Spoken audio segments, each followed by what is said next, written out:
السلام علیکم نحمدہ و نصلی علی رسولہ الکریم اما بعد فاعوذ باللہ من الشیطان الرجیم بسم اللہ الرحمن الرحیم۔ میں شمس الاسلام ہاشمی آج YouTube channel per the politics of Islam and other politics in all of the world means politics of Islam and other world politics. What is the world politics and politics of Islam؟ بات سب سے پہلے اسلام کی سیاست پر ہوگی۔ سیاست فی الدین کیا چیز ہے؟ دین کے اندر سیاست پولیٹکس کس کو کہتے ہیں؟ اور ہم نے دین اسلام والوں نے ورلڈ کی پولیٹکس میں کیا کردار ادا کرنا تھا اور امت مسلمہ نے کیسا کردار ادا کیا، اور جو کہ شرعی نسبت کی بنیاد پر نہ ہونے کی وجہ سے ہمیں سیاسی نقصانات کتنے ملے، اور ہم نے اسلام کی سیاست جس کی بنیاد 1,24,000 انبیاء رسل کے بعد محمد رسول اللہ صلی اللہ علیہ وسلم پر آ کر شرعی نسبت سے بھی، مسلمین کی پہچان سے بھی، اور دین کی تکمیل سے بھی ایک مکمل سسٹم ہمارے اوپر اللہ اور اس کے رسول نے واضح کر دیا۔ اس کے بعد ہم نے کیا کیا؟ اسلام کی پولیٹکس کیا ہے، اسلام کی سیاست کیا ہے، ہر سسٹم کی جو بھی دنیا میں موجود ہے اس کی پولیٹکس میں تو یہ اسٹڈی کر چکا ہوں کہ پولیٹکس اس کو کہتے ہیں جو کسی سسٹم کی سیفٹی کے لیے دو حالتوں میں اس کی مددگار بنے، اور اس کو پولیٹکس کی بیس کہتے ہیں۔ وہ کیا ہے، اسلام میں کیا ہے، اور دوسرے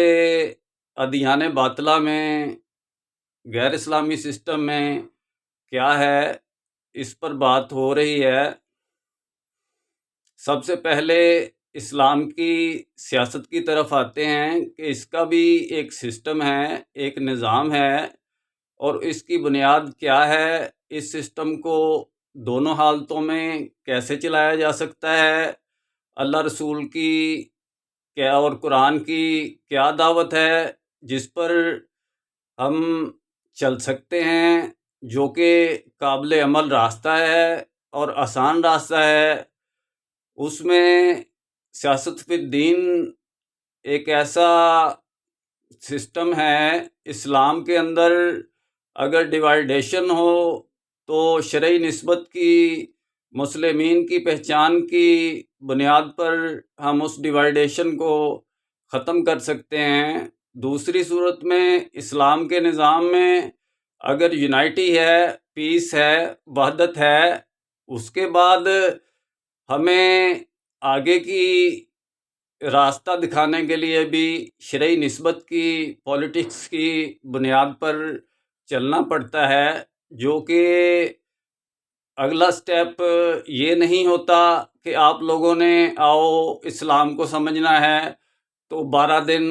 کا ایک چلا رائیونڈ میں کرو، یا کوئی ایسا کوئی 1 ماہ کا چلا کرو، یا کوئی دوسرے مراقبے کرو، یا تم جا کے پہاڑوں کے اوپر جدوجہد کر کے مسلح ٹریننگ لو۔ یعنی شرعی نسبت کی بنیاد پر ہماری پولیٹکس میں شرعی نسبت کی بنیاد پر اس کی سیفٹی کے لیے آگے کا قدم تو یہ ہے کہ اسلام کی رائیونڈ والی دعوت نہ دو، بلکہ لوگوں کو هو الذی ارسل رسولہ بالہدی ودین الحق لیظہرہ علی الدین کلہ ولو کرہ المشرکون، یعنی پھر وہ دعوت لے کر اٹھو جس کے لیے اللہ نے اپنے رسول کو بھیجا دین حق کے ساتھ. هو الذی ارسل رسولہ دین الحق، هو الذی ارسل رسولہ بالہدی، ہم ہدایت پر بھی نہیں ہیں، ودین الحق، اور دین حق لے کر بھیجا، حق کا نظام دے کر بھیجا کہ پوری دنیا کے ادیان باطلہ پر، سسٹم پر آگاہ کر دو کہ ہمارا ہی وہ سسٹم ہے کہ جو ہدایت پر ہے اور ہدایت کے ساتھ ساتھ حق پر بھی ہے، نہ حق نہیں ہے، انصاف کے ساتھ ہے، عدل کے ساتھ ہے. ہمارا سسٹم جس کی میں بات کر رہا ہوں، اسلام کی پولیٹکس کی، میں جمہوریت کے اگینسٹ نہیں ہوں، لیکن پاکستان کے کچھ علماء ایسے ہیں کہ جو کہتے ہیں کہ جمہوریت ہی اسلام کی سیاست ہے. ایسا ہرگز نہیں ہے، بلکہ اسلام کی جس تھیا ڈیموکریسی کے ایگزامپل دے کر مولانا مودودی رحمۃ اللہ علیہ نے اسلام کی پولیٹکس کو شرعیت کی ڈائریکشن میں جمہوریت سے کمپیریزن کر کے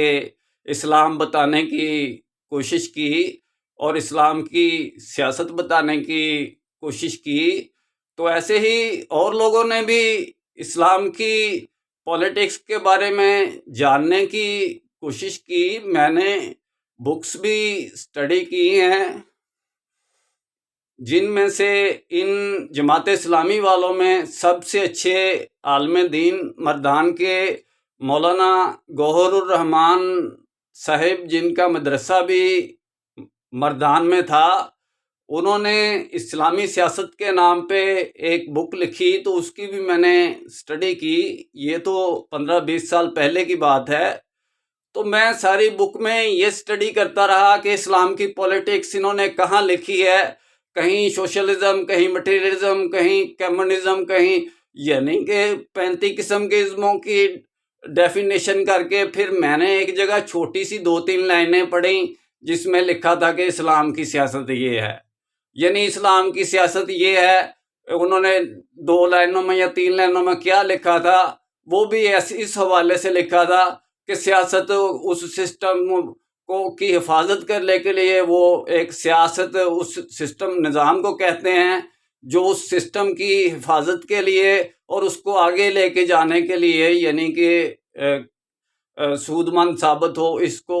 اسلام کی سیاست کہتے ہیں اور اسلام کے لیے یہ ہے. یعنی کہ کوئی انہوں نے بنیاد، کوئی بیسمنٹ، کوئی ایسی پولیٹکس کی ریزن بیان نہیں کی. جیسے کہ میں نے اسلامی پولیٹکس کی بیسک ریزن بھی شرعی نسبت کو بیان کیا ہے کہ شرعی نسبت پر جہاں جماعت المسلمین والے اپنی پولیٹکس کر کے اپنی جماعتوں کی طرف بلا رہے ہیں اور امام المسلمین والے اماموں کی طرف بلا رہے ہیں، نہ کہ امت کی وحدت، خدمت اور خیر کی طرف بلا رہے ہیں، ایسے ہی اب اسلام کی پولیٹکس کو تو آپ جان گئے ہوں گے کہ شرعی نسبت کی بنیاد پر ہی 1,24,000 انبیاء رسول نے اسلام کی پولیٹکس کی. لیکن ہم اب مجبور ہیں کہ ہم ڈیموکریسی کو اپنائیں، کیونکہ اس سسٹم میں ہمارے پاس ابھی ہم نے وہ ڈیموکریسی کے متبادل سسٹم اللہ رسول کو ماننے والوں کو دیا ہی نہیں ہے. تو ہم مجبور ہیں، ہم جمہوریت ہماری پولیٹکس نہیں ہے، ڈیموکریسی ہماری پولیٹکس، اسلام کی پولیٹکس نہیں ہے، بلکہ ہماری مجبوری ہے، اسلام کی ایک مجبوری ہے کہ ہم ابھی پہلے قدم پر بھی سسٹم کی طرح نمایاں نہیں ہیں کہ ہم لوگوں کو ایک ایگزامپل دے کر سسٹم آگے پیش کریں، بلکہ ہم 1400 سال پہلے کی ایگزامپل دے کر وہ پیش کرتے ہیں. پریکٹیکلی لوگ کیسے مانیں گے جب آپ پریزنٹ کنڈیشن میں آپ کا پریکٹیکل وہ نہ ہوگا تو کیسے وہ غیب ایمان بالغیب والے لوگ آئیں گے جو دنیا کی ربنا آتنا فی الدنیا حسنتم اور فی الآخرۃ حسنتم کی دعا ہے، یعنی دنیا میں بھی کامیابی اللہ دے اور آخرت میں بھی دے، وہ تو پھر ختم ہو گئی۔ پھر تو جماعت اسلامی جیسے مایوس لوگ پیدا ہو گئے کہ جو کہتے ہیں کہ ہمیں صرف آخرت کی کامیابی چاہیے، دنیا کی نہیں چاہیے۔ دنیا کی کامیابی کے لیے تو دین اسلام اللہ تعالیٰ نے اپنے رسول انبیاء بھیجے تاکہ دنیا میں بھی کامیابی حاصل کریں اور آخرت میں بھی یہی لوگ کامیاب نمایاں جگہ پر اللہ تعالیٰ ان کو جگہ دے۔ تو یہ تو ہے اسلام کی پولیٹکس کی بیس کہ ہم جتنی بھی آپس کی باؤنڈریز ہیں، جتنی بھی اسلامک کنٹری کی آپس میں ڈیفرنٹ جتنی بھی یعنی مشکلات ہیں، پرابلم ہیں، ان کو آپس میں گیو اینڈ ٹیک کے رول سے اپنی تجارت کو، اپنی بزنس کو ہم شرعی نسبت کی بنیاد پر اپنی لینگویج تک کو اس 35 کنٹری اسلامک جو ایک پٹی میں ہیں، ہم ایک یورپی یونین کی طرح ایک پاور بن سکتے ہیں، ایک طاقت بن کے دنیا کو اپنے سسٹم سے ریپریزنٹ کر سکتے ہیں، لیکن ہم اس طرف توجہ ہی نہیں دے رہے۔ بات آ رہی ہے اسلام کی پولیٹکس کی اور ادر پولیٹکس کی جو دنیا میں چلتی رہی ہے، اور ہم کیسے سادہ قسم کے لوگ ہیں کہ ہم اللہ رسول کے نام پر، جہاد کے نام پر لاکھوں لوگوں کو مروا کر پھر وہی سینٹرل ایشیا کی وہی سٹیٹس وہیں پڑی ہیں، وہی افغانستان وہاں پڑا ہے، کابل کے اندر بلڈنگ نہیں بن جانے سے کوئی اسلام کو کوئی فائدہ تو نہیں ہے۔ میں نے کابل پہلے بھی بلڈنگ کے پہلے ٹوٹا پھوٹا کابل بھی دیکھا ہے، لیکن ابھی تو میرا جانا نہیں ہوا۔ اب تو میں نے دیکھا ہے موویز میں کہ کابل کی شکل کافی بدل گئی ہے۔ تو یہ ہماری جو لاکھوں سینٹرل ایشیا سے کابل تک، ایران عراق سے یعنی کہ کویت کی جنگ تک جتنی بھی پولیٹکس رہی ہے، ورلڈ پولیٹکس میں دو گروپ، امریکن بلاک اور رشین بلاک نے ہمیں امت مسلمہ کو ڈیمیج کیا ہے، نقصان پہنچایا ہے۔ کس نے زیادہ پہنچایا ہے؟ اسلام کی پولیٹکس کیا کہتی ہے اور کس نے ہمیں ان دونوں بلاکوں میں کچھ فائدہ دیا ہے، اس کے بارے میں اسلام کی پولیٹکس کیا کہتی ہے؟ تو اس میں ہم دیکھتے ہیں کہ یہ اسلام کی بات بھی آ گئی اور ادر پولیٹکس کی بات بھی آ گئی، کیونکہ اسلام کوئی ہوا کے اندر، خلا کے اندر رہنے والا سسٹم نہیں ہے، بلکہ انسانوں کے اندر ہی اس کا سارا سسٹم دوسرے سسٹموں کی طرح موجود ہے۔ لیکن یہاں پر ہمیں نقصان کس نے دیا؟ بات یہ ہو رہی ہے کہ اسلام کی پولیٹکس کو ایک تو آپس کی ڈیوائیڈیشن نے شرعی نسبت پر ایک نہ ہونے کی وجہ سے نقصان پہنچا۔ دوسرا ہمیں یعنی کہ نقصان جو پہنچا ہے وہ یہ ہے کہ امریکہ نے ہماری یعنی مدد کی ہے، ہماری بوسنیا سے لے کے امریکہ نے، نیٹو فورسز نے اسلامی کنٹری کی ہیلپ کی ہے آپس کی جنگوں کو ختم کرنے کے لیے، آپس کے جھگڑوں کو ختم کرنے کے لیے۔ ہمارے آپس کے ملکوں کی کنٹری کے جو ہم نے آپس میں جھگڑے لگائے ہوئے تھے اور ہم الگ سے، کوئی صدام ہیرو بن رہا تھا، کبھی کہیں پہ یہ افغانستان میں اسامہ بن لادن ہیرو بن رہا تھا، اور ہم چھپ چھپ کر اپنی پولیٹکس ہیرو بنا کر اور یہ دنیا میں بڑے دہشت گرد بنے ہوئے تھے۔ پھر امریکہ نے دوبارہ، امریکہ کو کال کس نے کیا؟ عراق میں امریکہ کو کال کس نے کیا؟ وہاں پہ ہمارا امریکہ سے نقصان کس نے کروایا؟ بیسیکلی سینٹرل ایشیا میں ہمیں نقصان کس نے دیا؟ تو یہ رشین فیڈریشن ہی ہے کہ جو مسلم امہ کو شروع سے رشیا نے زیادہ نقصان دیا، کہ جس کے آپ خمینی کے دور میں ایران کے اندر دیکھ سکتے ہیں کہ جب خمینی نے بتایا کہ یہ انقلاب شیعہ انقلاب نہیں ہے، تو امام خمینی کو بیچارے کی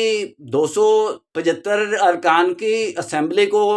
شاہ کے جو کتے تھے انہوں نے اڑا دیا، بلاسٹ کر دیا، وہ بھی رشین بلاک کے تھے۔ اس کے بعد خمینی کی وفات کے بعد تو ایران نے باقاعدہ عراق سے جنگ شروع کر دی، اور جنگ میں عراق کو بھی اپنی رشین بلاک میں شامل کر کے پھر کویت پر حملہ کرایا، اور رشیا نے ہمارے اوپر بعد میں امریکہ سے اٹیک کروایا، اور امریکن بلاک نے کیا کرنا تھا اور کیا کرتے، کیونکہ ہم تو اپنا نقصان کر رہے تھے، غلام اپنے خنجر سے آپ ہی اپنی گردن کو کاٹ رہے تھے، تو ہماری مدد کرنے کے لیے پھر امریکہ کو جیسے بوسنیا میں جانا پڑا، یہاں بھی آنا پڑا، اور اس نے بتایا کہ زیادہ بدماش مت بنو، زیادہ مامے خاں مت بنو، اور سیدھے ہو جاؤ، یا تو امن کی طرف آ جاؤ اور یا جنگ کے لیے سیدھے ہو کے تیار ہو جاؤ۔ میں نے تو تمہارا ایران کا جنرل بھی مار دیا ہے، بتاؤ اب کون سے تم لوگ اپنی بڑی مرگ بھر امریکہ کہنے والے لانتی لوگ کیسے رشین فیڈریشن کے جا کے جوتے چاٹتے ہیں، اسلام کو کیسے ڈیمیج کیا گیا، کیسے نقصان پہنچایا گیا، کس نے پہنچایا۔ خمینی کی تو میں تعریف کر رہا ہوں کہ انہوں نے اچھا کام کیا اور اسلام کی بات کی اور اللہ رسول کی، قرآن کی بات کی، ایمان کی بات کی۔ خمینی تو اچھے آدمی تھے، لیکن یہ رشین فیڈریشن نے جو ہمیں نقصان دیا، جو کہ رشیا نے زیادہ نقصان ہمیں سینٹرل ایشیا سے لے کے عراق کویت کی اور دوسری تیسری جتنی بھی فائٹ ہماری مسلم کنٹری کی بنی، اس میں رشین فیڈریشن ہی وہ محرک اور ڈیٹونیٹر بم کا بنا رہا، کہ جو کہ ہمیں نقصان پہنچانے کے لیے اس نے یعنی کہ یہ سارا کام کیا۔ اور ہم نے کیا کیا کہ آخر پر آ کے ہم نے یہ پولیٹکس اپنائی کہ وہی اسلامی ممالک رشین فیڈریشن کے ساتھ مل کر ہم نے اپنی فوجی مشقیں کی، اور اس عمران خان نے آ کے شاہ محمود قریشی کے ذریعے ہماری خارجہ پالیسی کے اندر جو ہمارے بڑوں کی 80 سال کی محنت تھی پاکستان کی، اس کو ساری کی ساری کو آلٹرنیٹ کر کے چینج کر کے یہ شاہ محمود قریشی 2 نمبر بندہ یہاں پاکستان پھر یہ واپس آ گئے اور یہ کام کیا۔ اور دوسری طرف جو ذرا سے پاکستان کے اندر کام کرنے والے یا اس کو ترقی کی طرف لے کے جانے والے نون لیگ والے، مسلم لیگ نون والے لوگ تھے، ان پر یعنی کہ یہودیوں کی طرف سے ایک الگ سے ایک یعنی پروگرام دے کے ہمارے پاکستان کی انٹرنل پرپس کو خراب کیا گیا، ہماری پولیٹکس کو خراب کیا گیا، ان ایشوز پر ہماری پولیٹکس کو چینج کیا گیا، اور ہم ان جھگڑوں میں پڑ گئے، اور جو بڑی جنگ تھی ہم نے ساری کی ساری سکسیس رشین فیڈریشن کو دے دی، امریکہ چلا گیا، جنگیں ختم ہو گئیں، اور ہم نے رشیا کو پھر بدماش بنا کے رشیا کا اٹیک اس کے اوپر یوکرائن کی سٹیٹس پر، دوسری جو سٹیٹ ہیں ان پر یعنی کہ کروایا۔ آپ کو بھی پتہ ہے کہ اسی کا جہاز اسی ملک کا ایران کے اندر جو بلاسٹنگ ہوا، جب ایران نے عراق پر اٹیک کیا تو وہاں بھی اسی کنٹری کا جہاز تباہ ہوا۔ تو کیا یہ یعنی کہ کیا اس وقت سے پلاننگ ہے، یا کہ ایران پہلے سے رشین فیڈریشن کا ایجنٹ بنا ہوا تھا؟ اس کے بارے میں تو آپ ڈیٹیل جان چکے ہیں کہ ایسے ہی کام چل رہا ہے، مشرقی پاکستان سے لے کے افغانستان تک ساری کی ساری دنیا، ساری کی ساری پولیٹکس پاکستان کے اوپر، اسلام کے اوپر،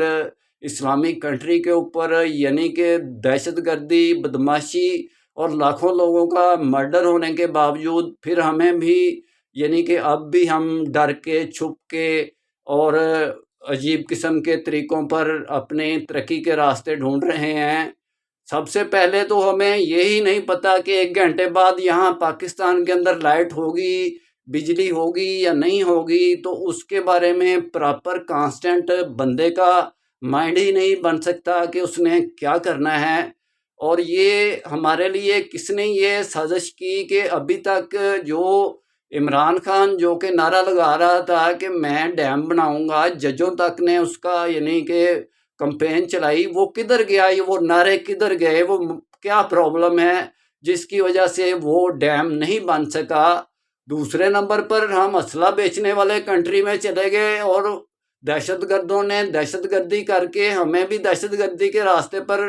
لگا دیا، اور ہم اپنا جاپان کی طرح ترقی کرنے کی بجائے ہم نے اسلحہ بیچنا کی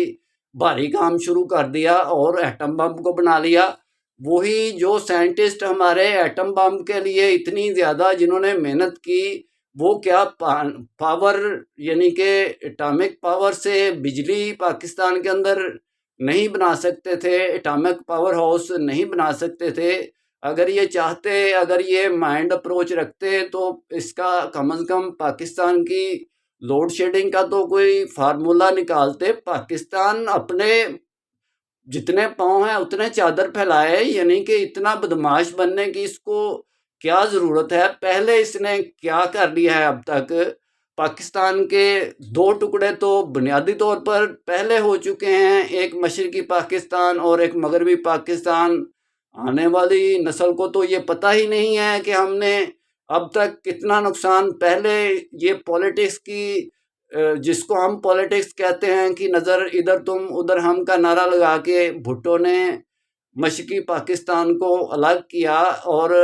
ادھر سے یعنی کہ ادھر کیسے ہماری فوج کیسے بیچاری آئی جو ادھر پھنسی ہوئی تھی، وہ فوجی جانتے ہیں